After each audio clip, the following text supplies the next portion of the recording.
शहर से दूर एक गांव था। उस गांव में एक बरगद का पेड़ बहुत ही मशहूर था। उस पेड़ पर एक झूला लटका हुआ था। कोई भी गांव का आदमी उस पर बैठने से कांपता था। एक दिन श्यामू और उसकी पत्नी रंजन सो रहे होते हैं। तभी उन्हें किसी के रोने की आहट होती है।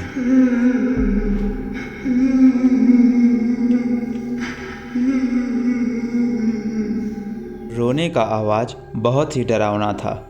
ये मर गया रे, सुनती हो भाग्यवान, आज फिर से देखो। ये आवाज तो मेरे कानों को फाड़ देगी। मैं आज कितने दिन हो गए ढंग से सोई तक नहीं। एक दिन और इस घर में नहीं रहूंगी। हाँ, चिंता मत करो, मैं अभी देखता हूँ कि ये कौन बार बार रात को रोने चला आता है।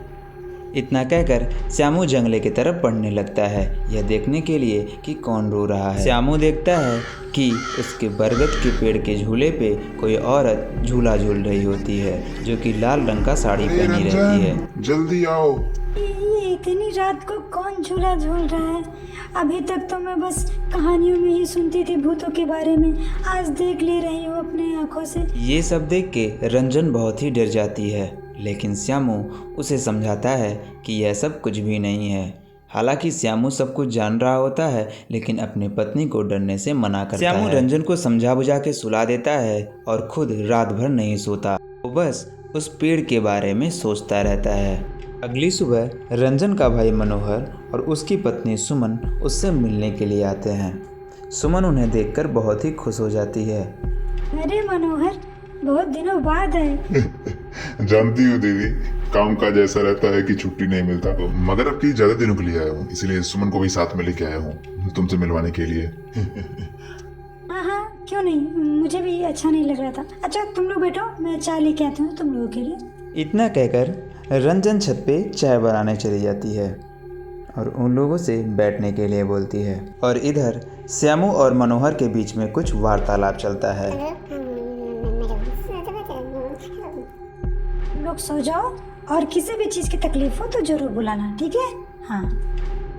रंजन अपने भाई व उसके बीवी को कमरा देके चली जाती है।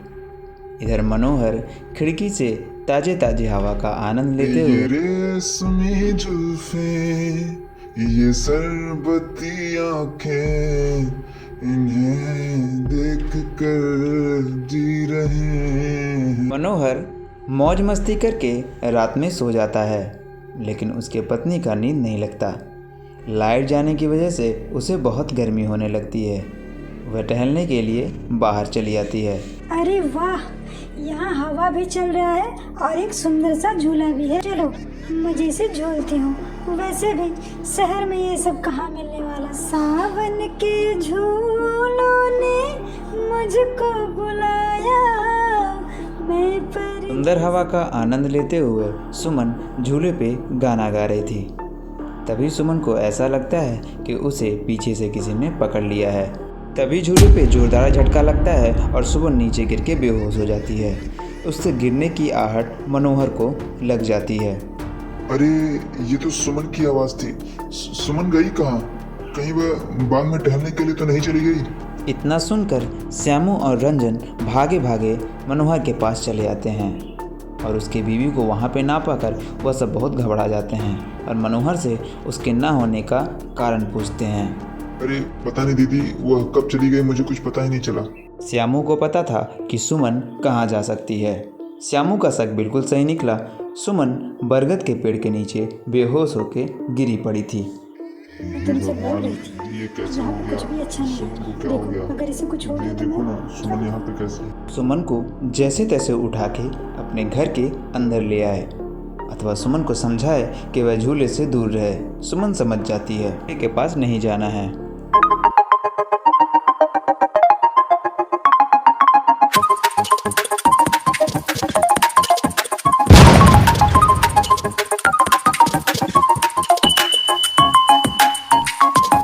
अगली रात सुमन फिर से झूले पे बैठी रहती है। सब लोग देखते हैं, उनकी आंखें फटी की फटी रह जाती हैं। तभी मनोहर बोलता है, अरे सुमन, तुमसे दीदी ने मना किया था झूले के पास आने के लिए, फिर भी तुम चली आई। ए मनोहर, अपनी हद में रह के बात कर, ये झूला मेरा है। मैं इस झूले से गिर के मर गई थी तो क्या समझते मैं इस झूले को छोड़ दूंगी? ये झूला मेरा है। अरे लगता है कि सुमन को चुड़ैल ने पकड़ लिया है। अब हम लोग क्या करें? वो तो सुमन को जान से मार देगी अगर उसके शरीर से उसको नहीं निकाला गया तो। मेरे पास एक तरकीब है। श्यामू मनोहर को बोलता है कि सुमन को डंडे से मार के किसी भी तरह उस झूले से नीचे उतार दे, अथवा मनोहर झूले को पूरी तरह से तोड़ देता है।